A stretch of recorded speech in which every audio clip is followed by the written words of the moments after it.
não me engano, 9. Agora sim, vamos lá. Contra 2 do Flamengo, e eles encontraram o gol numa dessas, né? Numa jogada de linha de fundo, cruzamento de Isla, o desvio do Bruno Henrique de cabeça, a entrada do Michael acabou fazendo o gol. E o Flamengo, ele passou a linha e ele passa a jogar no teu erro, né? No segundo tempo nós pouco criamos, tiramos o Guga, que já tinha o cartão amarelo, estava perigoso, fizemos ali a entrada do Zarate por aquele setor, depois tentamos com o Mariano pelo mesmo setor, nós tentamos 2 atacantes por dentro, o Diego e o Hulk, né, abrindo na ponta o Keno e depois o Vargas, depois o Savarino, para o Jair adiantar e ser esse homem que organizasse mais essas infiltradas, a bola infiltrada. Depois, com a entrada do Natan, tentamos isso. O Nacho foi muito bem marcado, principalmente no segundo tempo, onde o Flamengo baixou bem a linha, né? Se você for ver jogos aqui no Maracanã, é difícil você ver algum adversário que tenha tido maior posse de bola do que o Flamengo. E nós tivemos hoje o dobro dessa posse de bola. Nós tivemos o dobro de finalizações e não foi o suficiente para ganharmos. Infelizmente, ela deu na trave no primeiro tempo, ela deu na trave no segundo tempo. E não é um jogo que você vai entrar na cara do gol toda hora, né? Ela passou raspando, o chute, eu acho que era do Guga. E não foi um jogo mal jogado. Eu acho que a gente jogou uma boa partida, merecíamos até uma sorte melhor, mas temos que enaltecer também o espírito que o Flamengo teve, jogou uma partida com muita determinação, principalmente na marcação, até fugindo bastante da característica do Flamengo, né?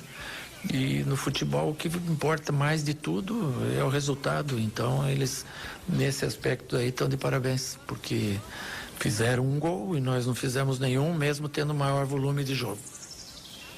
Cláudio Rezende, da Rádio Itatiaia, eu queria que você comentasse as alterações, principalmente ali no intervalo, a sua alteração do Diego Costa, o motivo da entrada dele e não a entrada, por exemplo, que colocou o Zaratio, e aquelas mudanças, as 3 ao mesmo tempo, se o time não demorou muito a se reorganizar, né? Tanto que você mexeu muito de uma vez só no time. Sim, primeiro que a troca nossa do lateral, eu não quis trocar um lateral pelo outro, nós estamos perdendo, a gente tem que tentar jogar o time mais à frente dentro da condição normal de organização. Não entrou mal o Zaratio naquele setor.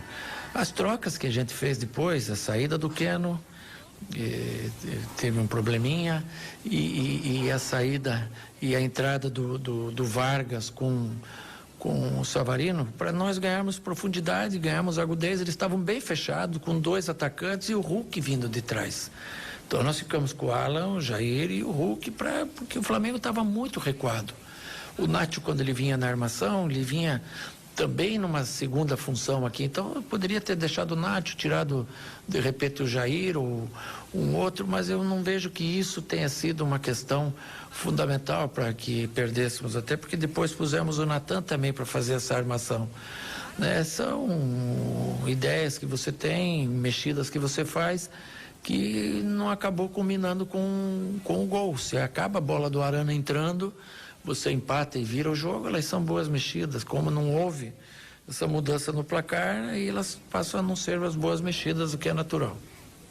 Ô Cuca, boa noite, Igor, da 98 FM. Eu queria que você falasse o que aconteceu ali naquela saída pro vestiário, aquela confusão, se de alguma forma esse tipo de situação mais quente também mexe para uma sequência de campeonato, mexe com o brilho do jogador para essa sequência de campeonato. O Atlético agora tem 3 jogos em casa também, jogos que podem ser decisivos nessa reta final, né? Não, o que houve ali na saída são coisas de sangue quente de todo mundo, e também não cabe aqui falar o que disse, o que não disse. Isso é coisa interna que a gente resolve internamente. Se a gente vai tirar proveito disso ou não, só o tempo lá na frente vai dizer.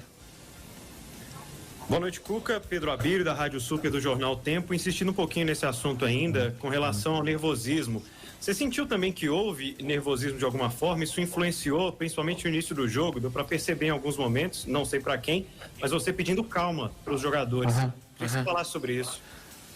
Sim, porque nós estávamos errando um passe e reclamando de si próprio. Isso aí acontece, então você tem que tentar se concentrar no jogo e saber que o passe, o erro faz parte do jogo, e estava pedindo mesmo, mas o time não fez uma má partida, não fez um jogo nervoso, aí reclama-se da arbitragem, não da arbitragem em lances de jogo, ele foi uma arbitragem muito boa, mas da passividade, né?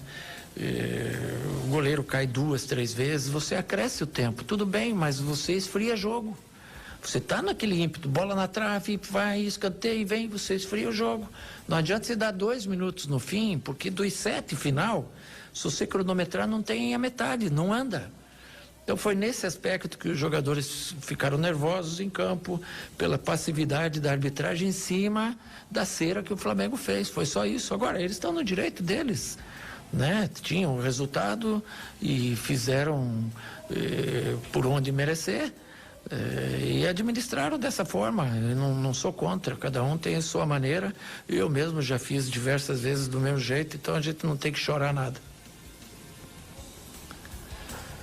Cuca, Lima, Rádio Minas, se o Atlético vencesse, colocaria 13 pontos sobre o Flamengo, poderia cair para 10, depois de jogar outros jogos, em cima de Fortaleza, Palmeiras, Bragantino, e não venceu, perdeu. Então, se a diferença fica em 10, pode ser 4 Flamengo. A gente tem ainda um campeonato muito duro a ser disputado pelo Atlético Mineiro. Outra coisa, se a ansiedade, até onde ela pode tomar conta, ela pode prejudicar, mas principalmente sobre essa questão. Temos ainda um campeonato duro pela frente?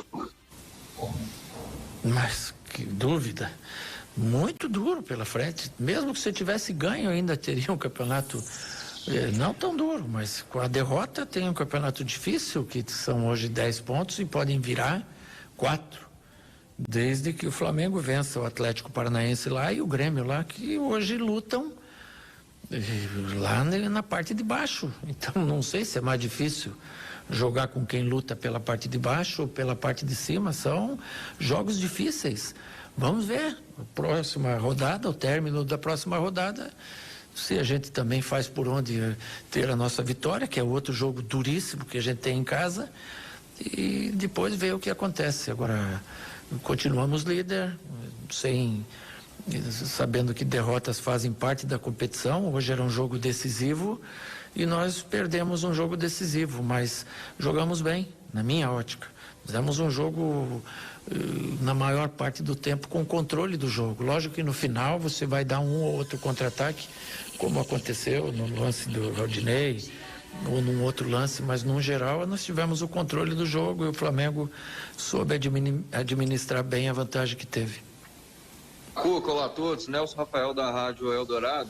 Porque você acabou de falar que o Atlético perdeu um jogo decisivo. O que isso pode impactar no emocional dos jogadores, no emocional do seu grupo, e qual que é o trabalho que você tem que fazer nesse sentido de agora em diante, nessas 10 últimas batalhas que o Atlético tem pela frente para levantar esse troféu? Sim, hoje a torcida do Flamengo ela foi incisiva na grande parte do jogo, sabendo jogar com o time, sofrer com o time, como a nossa faz lá no Mineirão, e quarta-feira vai fazer da mesma forma.